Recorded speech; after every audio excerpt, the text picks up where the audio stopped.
안녕하세요. 최부엉봉입니다. 자, 우리가 대단원 4단원이 이제 거의 끝나갑니다. 아직 2단원인데 끝이 난다고요? 네, 2단원이 정말 우리가 이제 배울 내용이 많고 공부해야 될 부분이 많아서 차근차근 이제 나눠서 좀 짧게 배워왔는데, 이 2단원이 끝나고 3단원에서는 서양 문물의 수용이라는 부분인데, 거기는 이제 여러 중단원을 하나로 통합해서 배워도 될 정도로 간단하고, 시험에서도 여러분들이 그냥 자주 보고 사진 같은 거, 그림 같은 거 많이 보면 될 정도로 이제 좀 간단한 부분이기 때문에, 정말 이제 요 영상 그리고 다음 영상까지 하면은 이 대단원 4단원도 끝이 나고 전체 동아시아사의 80% 이상이 끝나게 되는 셈입니다.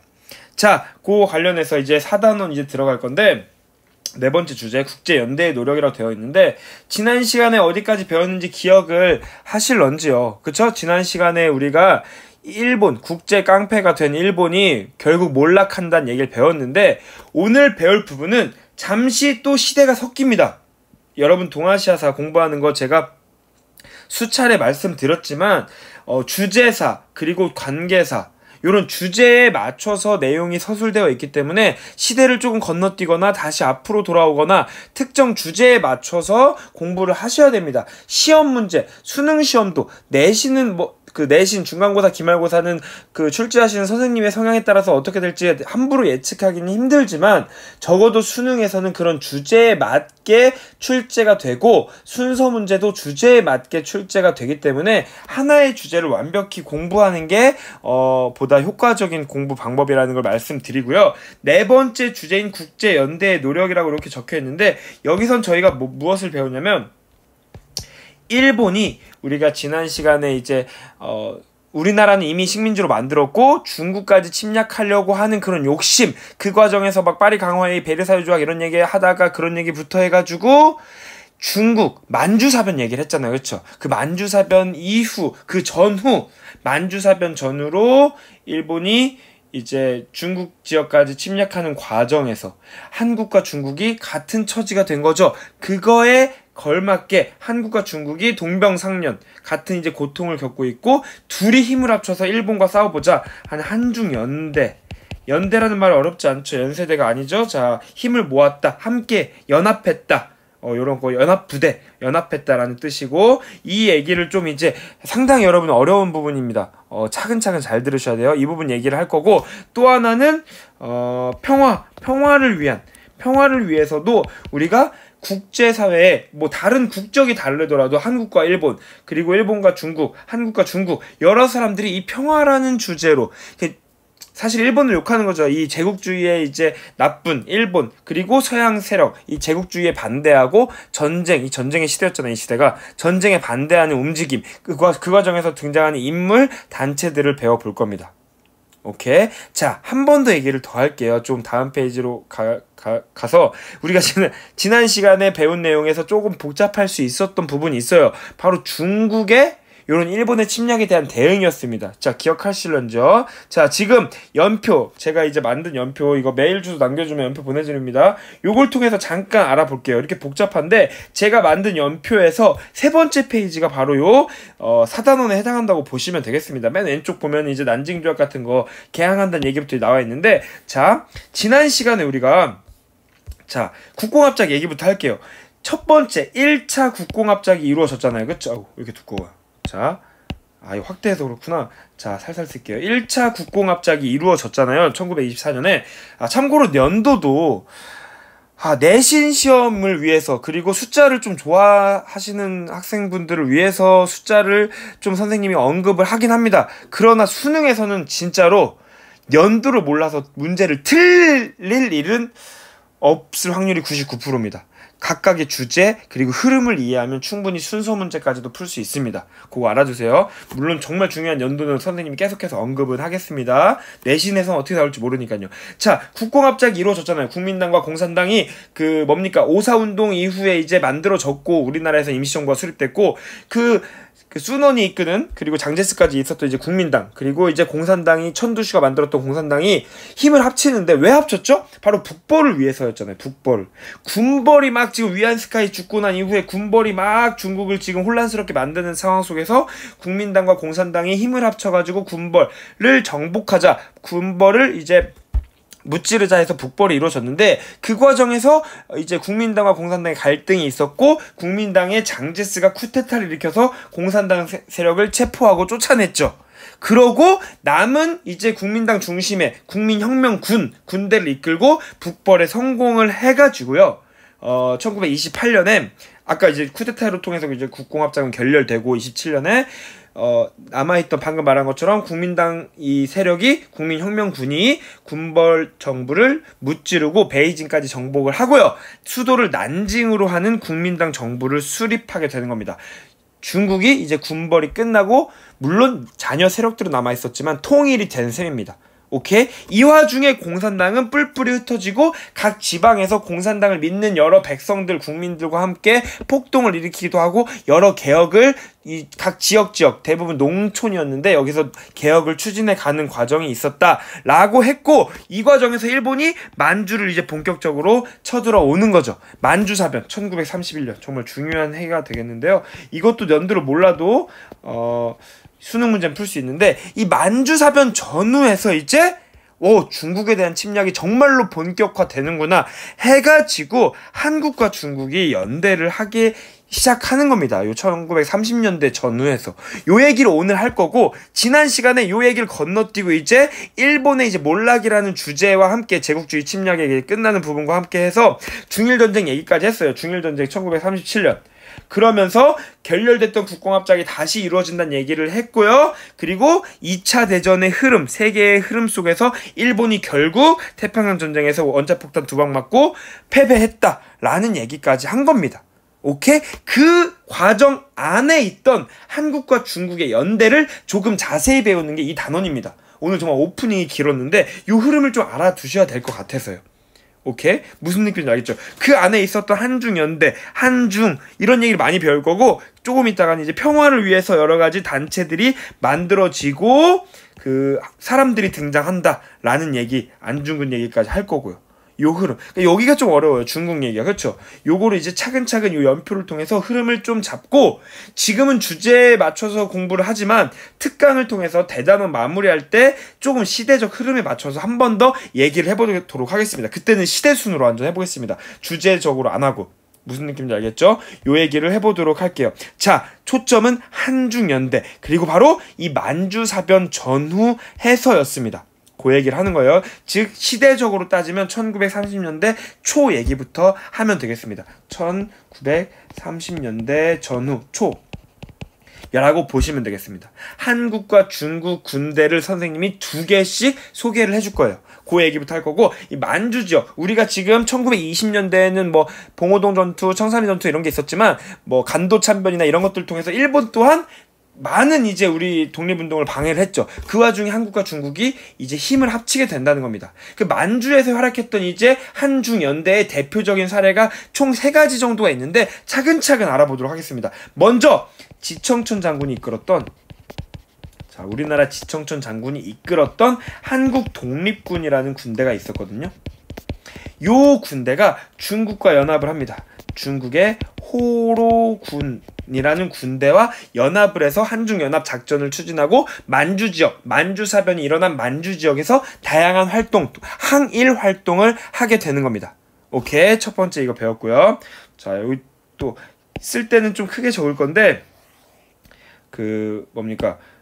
여기를 또 하나의 만주 지역에 다 표시를 해야 되니까 좀 작게 크기를 조정을 해가면서 할게요. 한국 독립군 지청천. 자, 이것도 옮겨야 되겠네. 자, 이렇게 해서 이렇게 1930년대 초부터 얘기가 시작되는 겁니다. 그리고 또 있었어요. 또 유명한 사람이 우리나라 장군 중에 양세봉이라고 있습니다. 양세봉. 양세형이 아니에요. 개그맨. 양세봉이 이끌었던 군대는 바로 조선혁명군입니다. 선생님이 한번 이 필기를 써보긴 했는데 지금 또 그냥 안 보고 막 쓰려니까 약간은 조금 이제 지저분할 수 있는데 최대한 깔끔하게 써보겠습니다. 그리고 이 조선혁명군은 중국 의용군이라는 군대와 지금 초점이 뭐라고요? 한중연대라고요. 연합해서 연합작전을 펼쳐 나가게 되는 겁니다. 오케이? 자, 요 세력들 좀 이제 작게 한번 그려서 옮겨보도록 할게요. 자, 이렇게. 이거 왠지 여기 나눠지는 거 아니야? 다행이다. 자, 요렇게 요 두 세력이 크게 이제 만주 지역에서 연합 작전을 막 펼쳐 나가는 겁니다. 그리고 정식 군대 이름이라기보다는 한국군 중국군 이렇게 있지 않고 한국의 사회주의자들, 그리고 우리가 이때 1920년대 되면서 사회주의자들도 많아졌잖아요. 그리고 중국의 사회주의자들이 모여가지고 만주 좀 아랫지방, 우리 지금의 북한 지역의 함경도 지방에서 주로 이제 활약을 했던 이제 군대가 또 있습니다. 바로 이건 지금도 조그맣게 적을게요. 동북 항일 연군이라는 부대도 있었다. 이것도 중국의 사회주의자, 한국의 사회주의자들이 연합했다. 여기서 이제 등장하는 게 교과서마다 등장 안 할 수 있는데 중국 그 정부가 수립될 때 이제 있었던 김일성이 좀 활약했다. 뭐 요런 얘기도 있고요. 요런 이제 단체도 있었다. 요 단체들이 죄송합니다. 죄송합니다. 요 단체들이 이제 요 만주 지역을 근거로 해가지고 한국과 중국이 힘을 합쳐가지고 연대해서 항일 운동을 했다라는 겁니다. 오케이? 그리고 이 와중에 여기 만주 지역에서만 있었던 게 아니에요. 우리 임시정부가 1919년에 3.1운동 이후에 4월에 바로 상하이에서 수립되잖아요. 그런 모습들을 쭉 우리 그 중국 내부에서도, 중국 정부에서도 지켜보고 있었겠죠. 중국 정부를 그때 이끌었던, 지금 30년 되니까 아까 이제 봤던 흐름에서 난징을 수도로 통일했던 국민당 정부, 그리고 그걸 이끌었던 장제스가 있겠죠. 그쵸? 이 장제스도 한국의 존재를 충분히 이제 인정하고 얘들과 함께 힘을 합치는 거에 대해서 긍정적으로 생각을 하게 되는 겁니다. 그 과정에서 국민당 정부가 지원하고 이 중국 요 본토 지역, 여기를 관내라고 하거든요. 이것도 미리 말씀드리면 만리장성이 대략 이런 식으로 있잖아요. 요 만리장성 안쪽 지역을 관내라고 합니다. 요 지역에서 있는 한국 사람들과 이제 국민당 정부의 지원을 받아서 한중 민족 항일 길어요. 대동맹이라는 단체도 1930년대 초에, 이것도 교과서마다 1931년이라는 데도 있고 32년이라는 데도 있는데, 어쨌든 1930년대 초에 이렇게 이제 만들어지게 되는 겁니다. 이것도 이제 파란색으로 할까요? 파란색은 1930년대 초라고 지금 하면 되겠네요. 이거 지금 즉흥적으로 생각해낸 건데, 자, 요렇게 이제 있었어요. 일본 입장에서는 정말로 귀찮은 문제가 된 거죠. 그냥 일본의 국력만 믿고 쳐들어가면 다 이길 줄 알았는데, 그래가지고 이제 우리 이런 한중의 연대 모습을 보고 참 우리 모습이 정말 지독하군 생각하지 않았을까요? 죄송합니다. 저 이렇게 첫 글자 따고 막 이렇게 외우는 거 정말 싫어하는데, 이거 그냥 그래도 고민을 계속 하게 되더라고요. 여러분들에게 최대한 쉽게. 아까 양세봉 얘기할 때 양세형 개그맨 얘기했는데 좀 뜬금없었죠. 여러분들이 속으로 생각했을 것 같아요. 갑자기 동아시아다 수업하는데 양세형이요? 하고 물어봤을 것 같은데, 아니면 말고요. 자, 아무튼 이런 이제 단체들이 이제 있었다. 한중연합. 요런 과정이 1930년대 초에 진행이 되고요. 아까 말씀드렸듯이 장제스도 이런 존재를 알았고 한중민족 항일 대동맹이 만들어지는데도 영향을 끼쳤다. 그리고 이제 우리나라에서도 이런 국민당의 호의적인 긍정적인 모습에 힘을 받아가지고 우리 김구 선생님이, 임시정부를 이끄는 김구 선생님이 조금 비밀 단체를 하나 조직합니다. 바로 한국사 공부하신 분들은 이제 들어보신 적도 있을 거예요. 바로 한인애국단이죠. 한인애국단을 만들어가지고 이제 김구 선생님 이름도 적을까요? 자, 김구 선생님. 요 장제스와도 이제 친분 관계를 이제 맺었고요. 한인애국단을 만들어가지고 어떻게 이제 일본의 정말 중심적인 인물이나 중심적인 뭐 단체 이런 걸 공격할 수 있을까? 이런 거에 대해서 이제 항일 운동을 추진해 갔던 거죠. 이 한인애국단에서 아주 중요한 인물 2명이 나오잖아요. 누구죠? 먼저 도쿄로 넘어가가지고 당시 일본의 천황 히로히토에게 폭탄을 던졌지만 실패했던 이봉창 의사분이 있고요. 그렇죠? 요 이봉창 의사의 이런 도쿄에서의 일거를 중국 이제 신문이 보도를 했는데, 아쉽게 일본 천황이 맞지 않았다 막 이런 식으로 보도했어요. 일본이 이 이봉창 사건 보고 기분이 상당히 안 좋았는데, 중국의 이런 신문 보도 보고 기분이 더 안 좋아서, 야, 우리가 곧 니네 쳐들어갈 건데 우리 힘을 먼저 좀 보여줄까? 진짜 니네 그딴 식으로 신문 기사 쓸래? 하면서 이봉창 사건 이후에 상하이 사변까지 일으킵니다. 상하이에서 이제 상하이 조계를 지키던 이제 일본 군인들이 중국 군대를 그냥 압도적으로 이제 공격해서 힘을 보여주는 상하이 사변을 일으키기도 하고요. 여기서도 이제 세부적인 흐름이 있기 때문에 화살표를 사용합니다. 그 과정에서 상하이가 완전히 이제 일본 땅이 거의 되는 거죠. 아직 만주 지역에서 이제 일본이 열심히 이제 만주 지역을 차지하기 위해서 노력하고 있는데 본토까지도 이렇게 일본의 영향력이 커지고 있는 겁니다. 매우 당황스럽겠죠. 장제스도 당황했고 국민당 정부도 당황했고요. 그 상하이에서 이제 상하이 사변에서 승리한 걸 기념하기 위해서 일본에서 상하이에서 축하 파티를 합니다. 게다가 일본 천황의 생일과도 막 겹치기도 해서 상하이에서 막 축하 파티 하는데 거기서 우리의 청년 윤봉길 의사가 이제 차근차근 폭탄, 도시락 폭탄과 물통 폭탄을 들고 가가지고 어떻게 합니까? 폭탄을 던지고 아주 많은 일본의 핵심 간부, 군인 간부 세력, 간부들을 이제 죽이게 되는 거죠. 요런 사건, 한인 애국당과 이제 엮이는 사건이죠. 이것도 1930년대 초인데, 30년대로 묶으려니까 다 파란색으로 되겠네요.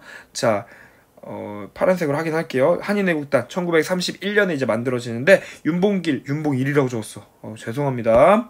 이 밤늦게 하다 보니까 조금 이런 집중력이 조금 떨어지는 게 있는데 좀 더 일찍 할게요. 죄송합니다. 윤봉길 이사님께도 정말 죄송하고요. 이 한인애국단의 활약도 있었다. 김구 선생님과 관련된 이제 사건이 되겠죠. 이봉창 이후에 이루어지는 이 화살표는 조금 세부적으로 나왔을 때 이 시대적 흐름도 물어볼 수가 있다라고 보시면 되겠습니다.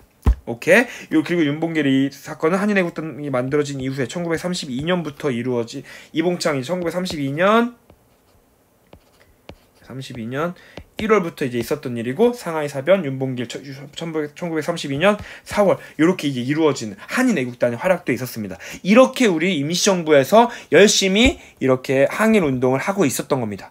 그런데 일본은 눈 하나 깜빡하진 않았겠지. 분명히 신경을 쓰였겠죠. 근데 일본의 군사력은 이미 근대 개항하는 이후부터 동아시아 한국과 중국이 아무리 연대해도 제대로 맞서 싸울 수 없을 정도로 강력했습니다. 우리가 이미 지난 단원에서 세계를 향해서 일본이 전쟁에 참여하는 것까지 봤잖아요. 일본은 여기서 엄청 큰 타격을 받지 않고 중국에 대한 침략을 더더욱 가속화합니다. 그 과정에서 정말 중요한 해 1937년 요거는 이제 빨간색으로 1937년 중일 전쟁이 일어나게 되는 겁니다. 이제 중국 본토에 대한 공격을 더더욱 확실하고 노골적으로 이제 하는 거죠. 이 얘기할 때 이제 그 루거우 차오 사건, 노구교 사건이라는 얘기를 했는데 베이징 근처에서 이제 사소한 시비를 이제 발단 삼아서 중국 본토를 쳐들어간 거죠. 이제 중국 본토 관내 지역이 전쟁터가 되는 겁니다.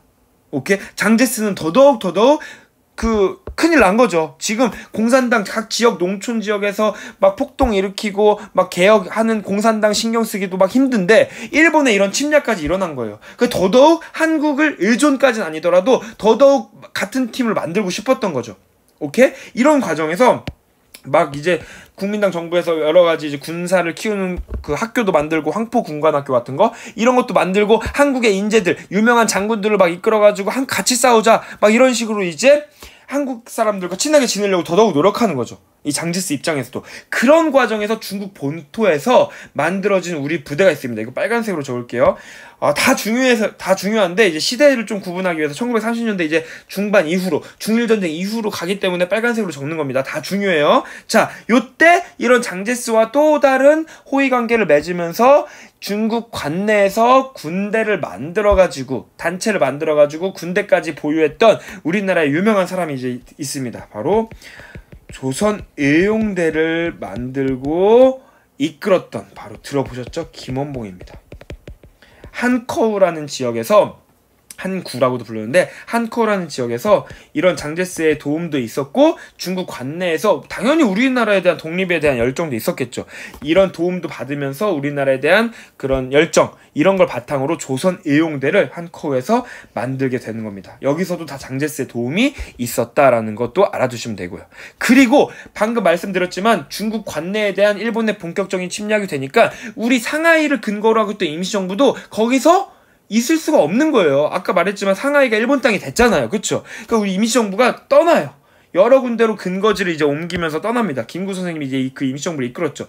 떠나고 나중에 이제 충칭이라는 지역까지 이제 옮기게 되는데 옮겨가지고 우리도 정말 이 전쟁의 시대에 제대로 된 군대, 임시정부가 가지고 있는 군대가 있어야 되겠다. 그리고 이게 일본을 상대로 정식으로 선전포고도 하고 국제 무대에 우리의 존재감을 알려야 나중에 일본이 패망했을 때 우리의 이제 주장을 더더욱 당당하게 할 수 있지 않을까 해가지고 군대를 만듭니다. 이제 김구 선생님이 중심이 되어서 임시정부의 공식 부대, 아까 한인애국단은 비밀 단체라고 생각하시면 되고요. 공식 군대가 만들어집니다. 그게 바로, 이것도 빨간색으로 적을게요. 자, 이게 바로 그 유명한 한국 광복군이 되겠습니다. 들어보셨죠? 여기서 이제 아까 등장했던 지청천 장군이 총사령관으로 이제 활약하기도 하고 그러는데 1940년에 만들어집니다. 한국 광복군. 네모칸 칠까요? 요게 바로 이제 충칭에서 만들어지게 되는 거예요. 여러분들 교과서에 보면은 조선 이용대 뭐 창립에 대한 사료, 한국 광복군 창립에 대한 사료가 있는데 이제 요 시대에 두 부대가 존재하게 되는 거죠. 우리나라의 광복을 위해서. 그리고 장제스의 이제 도움을 받는 과정에서.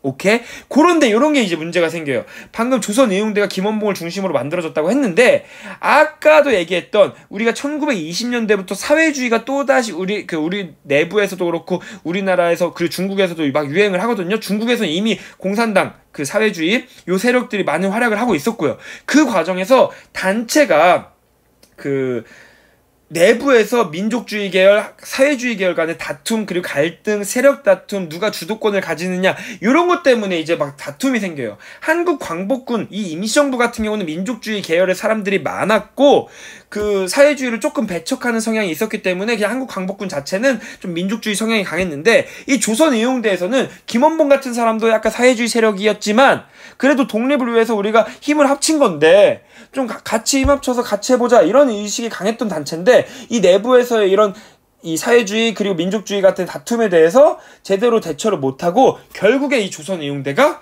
나눠지게 됩니다. 이 사회주의 세력이 떠나요. 조선의용대를. 니네끼리 잘 해먹어라. 이거 참 안타까운 거죠. 같이 힘을 합쳐도 모자른 이 와중에 이 사회주의 그리고 이 민족주의라는 이런 성향의 사상의 차이 때문에 갈라진다는 거. 그 과정에서 김원봉이 떠난 이제 그 사회주의 세력을 버리고 나머지 세력을 한국 광복군으로 이끌고 와가지고 여기 합류를 하는 겁니다. 한국 광복군은 김원봉 세력까지 이제 받아들이게 되면서 보다 더 이제 강력해졌겠죠. 그리고 아까 말했던 저 위로 이제 떠나게 되는 그 사회주의 세력을 조선의용대 화북지대라고 부르는데 화북지대 별로 너무 안 중요해서 자 이 표현은 조선의용대 화북지대가 이제 조선의용군이라는 이제 군대를 조직해요. 여기서 이제 중국 자신들과 생각이 비슷한 중국인들, 중국 공산당과 힘을 합쳐가지고 항일 운동을 하게 되는 겁니다. 오케이, 무슨 느낌인지 알겠죠? 이 조선의용군에 이끌었던 사람이 참고로 김두봉이라는 사람인데 우리 동아시아 교과서에서 다루지 않는 사람이 한국사에서는 중요할 수 있어도 이 김두봉이 이제 조선의용군을 이끌고 나중에 거의 독립한 해방된 이후쯤까지 계속 이 사회주의 세력을 이끌고 조선 독립동맹 같은 단체를 만들고 나중에 북한 쪽으로 합류하게 되는 겁니다. 북한 정부 수립하는데. 나중에 6.25 전쟁 때 우리를 침략하는 그런 흐름까지도 이어지게 되는 거예요. 이렇게 갈라지는 표시, 이것도 여러분들 잘 알아뒀으면 좋겠네요. 오케이? 여기 이제 왜 갈라졌다고요? 사회주의와 민족주의 세력에 대한 그 다툼. 그리고 아까 1930년대 초에 이런 지청천, 이제 양세봉, 이런 세력이 또 이 세력이 1930년대 초를 끝으로 갈라졌던 거 아까 말씀드렸지만 일본의 만주 사변 그리고 만주에서의 엄청난 이제 강력한 모습 이런 거 이유들을 알아야 이제 그 배경을 알고 공부가 좀 더 흐름이 잡힐 겁니다. 그리고 한국과 중국 사이에서도 여러 가지 다툼들도 많았고 주도권 다툼이 많았습니다. 이런 것들이 잘 연합됐으면 일본을 보다 더 일찍 이제 무찌를 수 있었을 텐데요. 그쵸. 아무튼 이 중일전쟁 이후에 1937년 이후의 이제 흐름까지 이렇게 알아보게 된 겁니다. 상당히 좀 어렵기도 하고 이 한국 광복군 같은 경우는 이제 40년대 이후로 가면 이거 형광펜으로 할까요? 정식으로 이것도 이제 한국사에서는 중요하게 다뤄지는데 정식으로 2차 대전에 선언을 하고요. 2차 대전에 그리고 일본에 선전포고를 하고 연합군 세력을 이제 보조하고 지원하고 도와주는 역할을 하게 되고 또 하나 이제 김구 선생님께서 국내 진공작전까지 형광펜 이 국내 진공작전 잠수함을 타고 이제 비행기를 준비해서 일본이 지금 지배하고 있는 서울을 공격하자 국내 진공작전까지 계획을 하는데 이 계획은 이제 일본이 갑작스럽게 원자폭탄 맞고 이제 그 항복하면서 끝나게 되죠. 요런 사연까지 얽혀 있는 게 한국 광복군이 되겠습니다.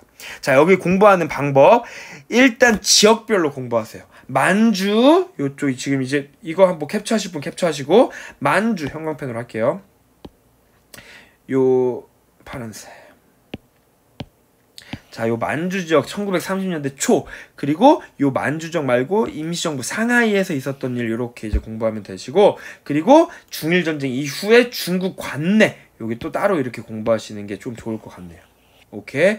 아, 죄송한데 한 개를 빼먹었네요. 자, 아까 그 1903, 그 장제스가 한중 민족 항일 대동맹을 만들었다고 했는데, 그 모습을 보고 양세봉도 거의 이제 여기 만주사변 때문에 요 세력이 이제 거의 끝나갈 때쯤에, 아유 죄송합니다, 한 개 추가하려고 일부러 칸까지 저렇게 만들었는데, 그 뭡니까, 한중 항일 동맹회라는 모임도 만듭니다. 이건 1935년인데 이게 먼저 만들어지고, 큰 거 먼저 만들어지고, 이게 모임, 작은 모임 만들어져서 순서를 이렇게 했는데, 지역별로 이제 수업을 이제 얘기를 하다 보니까 아까 빼먹었네요. 이런 것도 이제 요 구분을 또 어떻게 할까요? 이게 먼저 만들어지는 거예요. 요 흐름 속에서 함께 이제 이게 먼저겠지 이렇게 생각하시면 안 돼요. 내신에서는 나올 수 있습니다. 큰 게 먼저 만들어지고 자그마한 이제 모임 만들어졌다. 이런 것도 이름이 비슷하니까, 그렇죠? 이런 것도 구분을 하시면 되겠습니다. 자, 지역별로 공부하시고 여러분 특강 때 시대순으로도 설명을 좀 해보도록 하겠습니다. 요게 바로 이제 중국 지역에서 한중연대의 모습이 되겠습니다.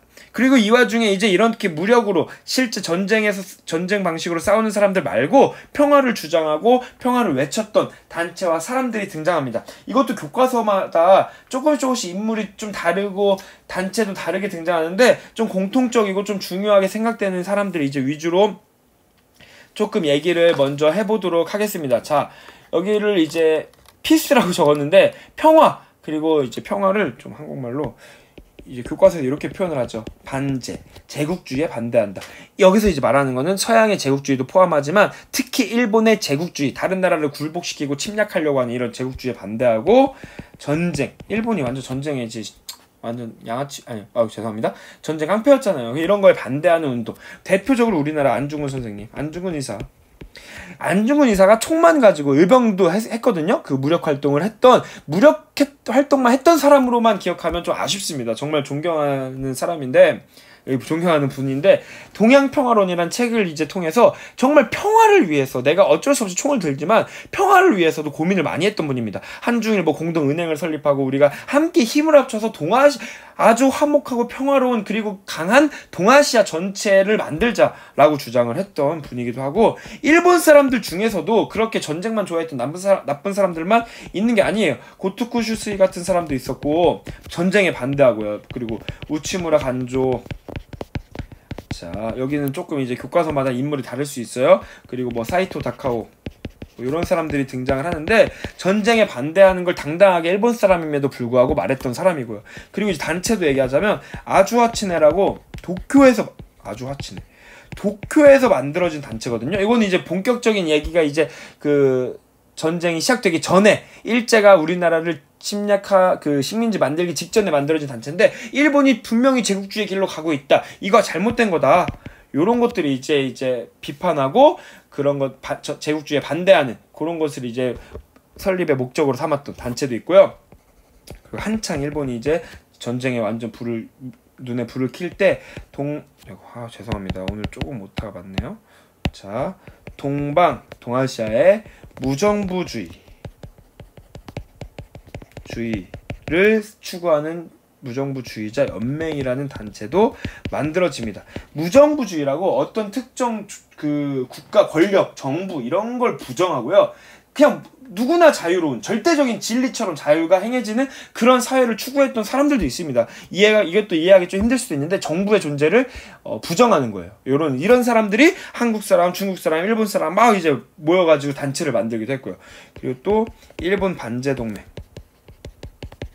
이라는 단체까지도 만들어지면서 제국주의에 반대하고 전쟁에 반대하는, 그리고 뭐 이런 이제 신문, 반제 신문 이런 것도 이제 만들어지고요. 반제 신문 이런 거 이제 너무 디테일한 건데 수능에 나올 확률 많이 적은데 내신에서 등장할 수 있으니까, 이런 이제 활동을 하면서 평화를 위한 활동을 하기도 했다라고 보시면 되겠습니다.